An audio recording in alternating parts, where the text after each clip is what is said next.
Hello everyone, welcome back to our YouTube channel educational point. आज हम बात करने वाले हैं synchronous, asynchronous and isochronous transmission के बारे में। तो जो भी हमारे चैनल पर नए हैं वो चैनल को सब्सक्राइब करो और वीडियो को लास्ट तक ज़रूर देखें। आज हम डिटेल स्टडी करने वाले हैं synchronous transmission, asynchronous transmission, isochronous transmission और उनके कंपैरिजन के बारे में। हमारे लास्ट वीडियो में हमने बात की थी serial and parallel data transmission के बारे में। पैरेलल डेटा ट्रांसमिशन में जहां पर multiple data transmission line use की जाती थी, वहीं पर सीरियल डेटा ट्रांसमिशन में सिंगल सर्किट लाइन यूज़ की जाती थी और उसमें data bit by bit send किया जाता था। अब जब data bit by bit send होता था इन अ सिंगल ट्रांसमिशन लाइन, तो वहाँ पर सिंक्रोनाइजेशन की प्रॉब्लम अराइज हुई और उस प्रॉब्लम को सॉल्व करने के लिए ही हमारे पास दो ट्रांसमिशन मोड आया। एक था सिंक्रोनस और दूसरा था एसिंक्रोनस, जिसके बारे में आज हम स्टडी करने वाले हैं कि सिंक्रोनस और एसिंक्रोनस ट्रांसमिशन कैसे सीरियल ट्रांसमिशन मोड में सिंक्रोनाइजेशन एस्टैब्लिश करता है। साथ ही एक अदर टाइप है आइसोक्रोनस ट्रांसमिशन, वो क्या होता है। तो इन सब के बारे में आज हम डिटेल स्टडी करने वाले हैं। तो चलिए वीडियो को स्टार्ट करते हैं। सबसे पहले बात करेंगे सिंक्रोनस ट्रांसमिशन के बारे में।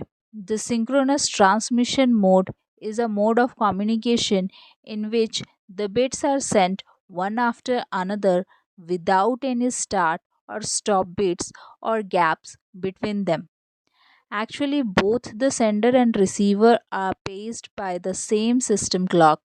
In this way, synchronization is achieved. Synchronous transmission mode एक ऐसा मोड ऑफ कम्युनिकेशन है जहां पर बिना किसी स्टार्ट स्टॉप बिट्स और गैप के बिना डेटा बिट स्ट्रीम सेंड किया जाता है from sender to receiver.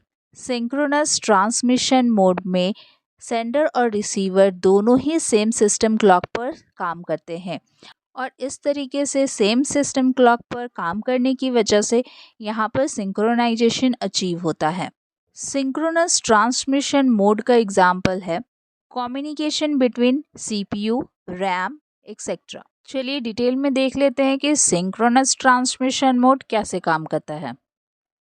In asynchronous mode of data transmission, bytes are transmitted as blocks in a continuous stream of bits.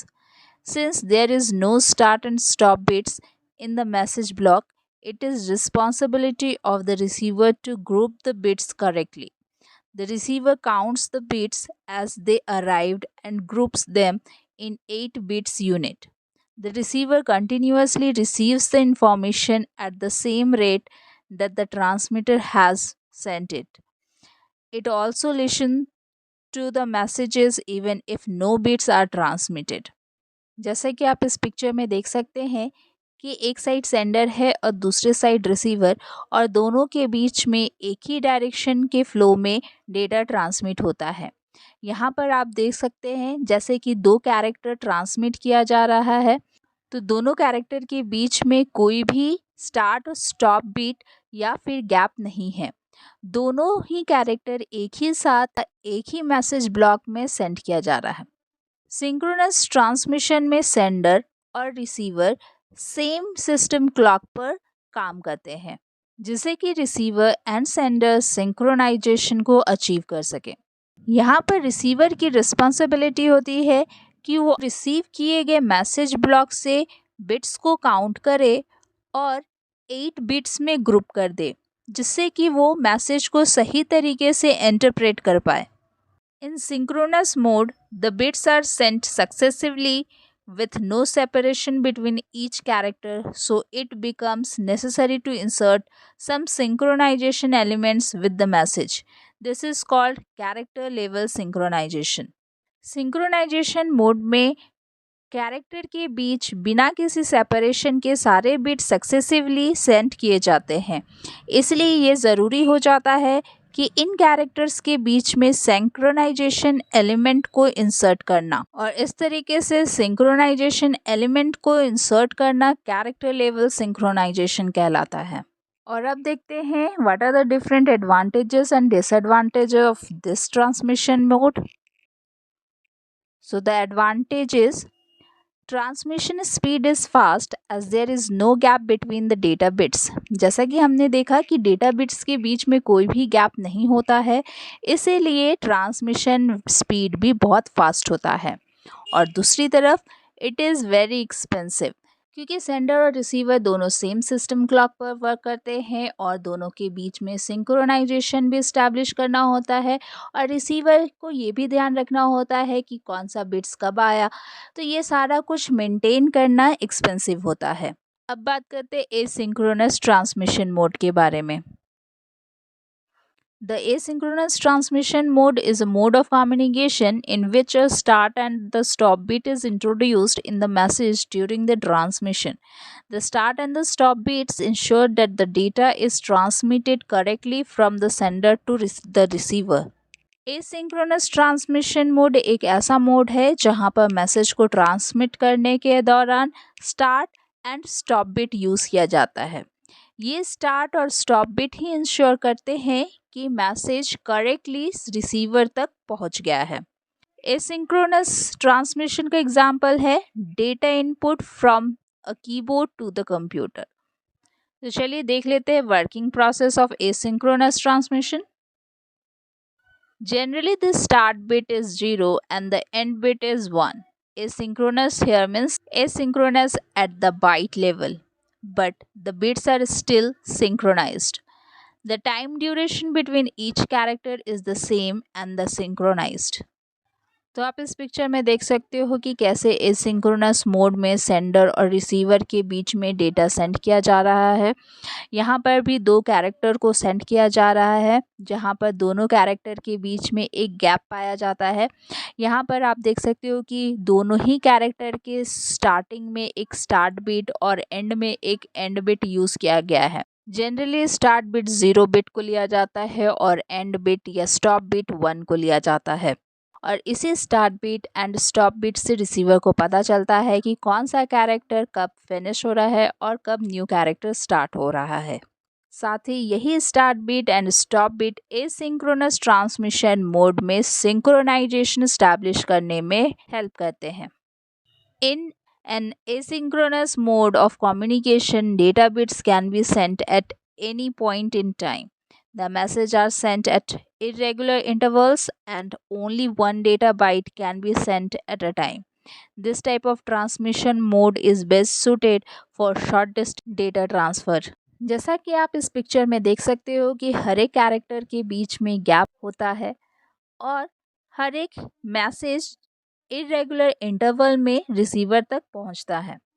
तो इस तरीके से हम कह सकते हैं कि asynchronous serial data transmission mode shorter distance के लिए सूटेबल होता है। चलिए अब बात कर लेते हैं एडवांटेज और डिसएडवांटेज की। So the advantages are, it is a cheap and effective mode of transmission.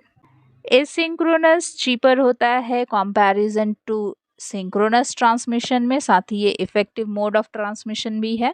दूसरा, data transmission accuracy is high due to the presence of the start and stop bit, क्योंकि यहाँ पर start and stop bit use किया जाता है, इसीलिए data transmission accuracy भी high होती है, क्योंकि रिसीवर को ये पता होता है कि न्यू कैरेक्टर कहाँ से स्टार्ट हो रहा है। और डिसएडवांटेज है, the data transmission can be slower due to the gaps present between different blocks of data, क्योंकि एसिंक्रोनस ट्रांसमिशन में दो डेटा ब्लॉक्स के बीच में गैप मेंटेन किया जाता है, इसलिए ये ट्रांसमिशन स्लोअर होता है।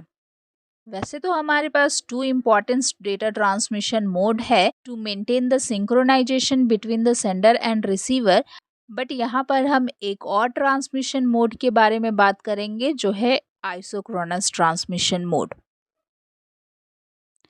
Isochronous transmission is similar to synchronous transmission, but the time interval between blocks is almost zero.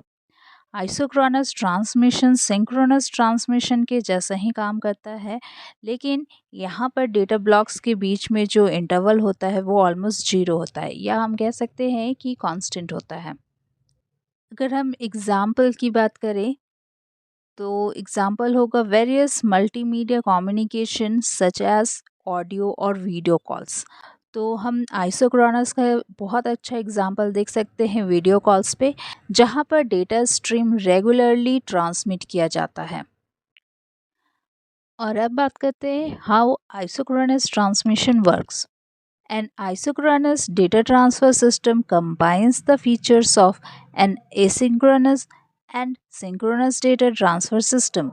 A sequence of events is isochronous if the events occur regularly or at equal time intervals.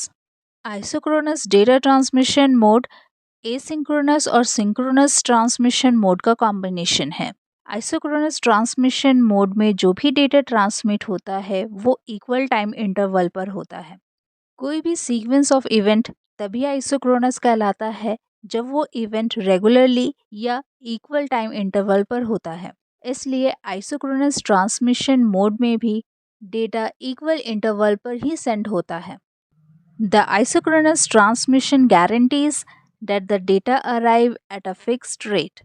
In real time audio and video, in which uneven delays between frames are not acceptable.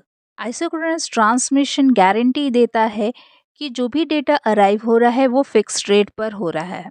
इसका सबसे अच्छा example है real time audio and video, जहाँ पर uneven delays कभी भी acceptable नहीं होता। Isochronous data transfer is commonly used for where data must be delivered within certain time constraints, like streaming video. Isochronous data transfer वहाँ पर use होता है जहाँ पर certain time constraint में data transmit होना हो, जैसे कि real time scenario में video streaming। और अब बात कर लेते हैं advantage and disadvantage की। तो some of the advantages are transmission speed is much higher, क्योंकि आइसोक्रोनस ट्रांसमिशन मोड में डेटा रेगुलरली सेंड होता है, इसलिए इसकी ट्रांसमिशन स्पीड भी हायर होती है। And it has low overhead, और इस मोड में ओवरहेड भी कम होता है। और अगर डिसएडवांटेज की बात करें तो it is not possible to check whether the data block has received the correct recipient and there is no error correction. Isochronous transmission mode का सबसे बड़ा डिसएडवांटेज ये है कि यहाँ पे एरर करेक्शन मैकेनिज्म यूज़ नहीं होता है, साथ ही साथ ये एक्सपेंसिव भी होता है। और अब बात कर लेते हैं comparison between synchronous and asynchronous transmission के बारे में। Synchronous transmission transmits data in the form of chunks or frames or blocks, whereas asynchronous transmission transmits one byte or character at a time. जैसे कि हमने देखा कि सिंक्रोनस ट्रांसमिशन मोड में data bits एक साथ एक ब्लॉक में सेंड किया जाता है, जबकि एसिंक्रोनस ट्रांसमिशन में एक एक कैरेक्टर ट्रांसमिट होता है। In synchronous transmission transmission speed is faster, whereas asynchronous transmission speed is slower. Synchronous transmission mode में डेटा एक फ्रेम या एक ब्लॉक में ट्रांसमिट होता है, जिसके कारण इसकी ट्रांसमिशन स्पीड फास्टर होती है, जबकि एसिंक्रोनस ट्रांसमिशन में एक समय पर एक ही कैरेक्टर या बाइट ट्रांसमिट होता है, इसीलिए इसकी ट्रांसमिशन स्पीड स्लोअर होती है। In synchronous transmission cost is expensive, whereas in asynchronous transmission cost is economical. Synchronous transmission expensive होता है, जबकि एसिंक्रोनस ट्रांसमिशन इकोनॉमिकल होता है। In synchronous transmission time interval is constant, whereas in asynchronous transmission time interval is random. जैसे कि हमने देखा कि सिंक्रोनस ट्रांसमिशन में टाइम इंटरवल कांस्टेंट होता है या 0 के बराबर होता है, वहीं एसिंक्रोनस ट्रांसमिशन में डेटा बाइट सेंड करने के लिए रैंडम टाइम इंटरवल यूज़ किया जाता है। In synchronous transmission, there are gaps between the data, whereas in asynchronous transmission, there are no gaps between the data. Synchronous transmission में data के बीच में कोई भी गैप्स नहीं होता है, जबकि एसिंक्रोनस ट्रांसमिशन में डेटा के बीच में गैप मेंटेन किया जाता है। Synchronous transmission used in chat rooms, telephonic conversations, video conferencing etcetera. Synchronous transmission का एग्जाम्पल हम टेलीफोनिक कन्वर्सेशन या वीडियो कॉन्फ्रेंसिंग में देख सकते हैं, whereas asynchronous transmission used in email, forum, letters, etc. जबकि asynchronous transmission का एग्जाम्पल हम ईमेल और फोरम में देख सकते हैं। तो आज हमने बात की है type of data transmission mode की, जो बेस्ड था सेंडर एंड रिसीवर के बीच सिंक्रोनाइजेशन को लेकर, जिसमें 3 कैटेगरीज थी: एसिंक्रोनस मोड, सिंक्रोनस मोड और आइसोक्रोनस मोड।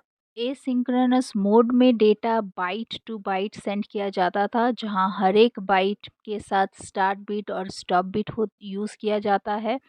साथ ही हर एक बाइट के बीच गैप भी होता है और डेटा अनइक्वल इंटरवल के साथ सेंड किया जाता है। वहीं पर सिंक्रोनस डेटा ट्रांसमिशन मोड में डेटा मैसेज ब्लॉक में सेंड किया जाता था, जहां डेटा बाइट्स के बीच में कोई भी गैप नहीं होता है। और तीसरा आइसोक्रोनस मोड, जो सिंक्रोनस और एसिंक्रोनस का कॉम्बिनेशन है और यहाँ पर डेटा एक इक्वल टाइम इंटरवल में सेंड किया जाता है, जिसका सबसे अच्छा एग्जांपल है वीडियो स्ट्रीमिंग। आई होप ये वीडियो आपके लिए बहुत ही इंफॉर्मेटिव होगी। ऐसे ही और वीडियो के लिए बने रहिए हमारे चैनल के साथ। Thanks for watching this video.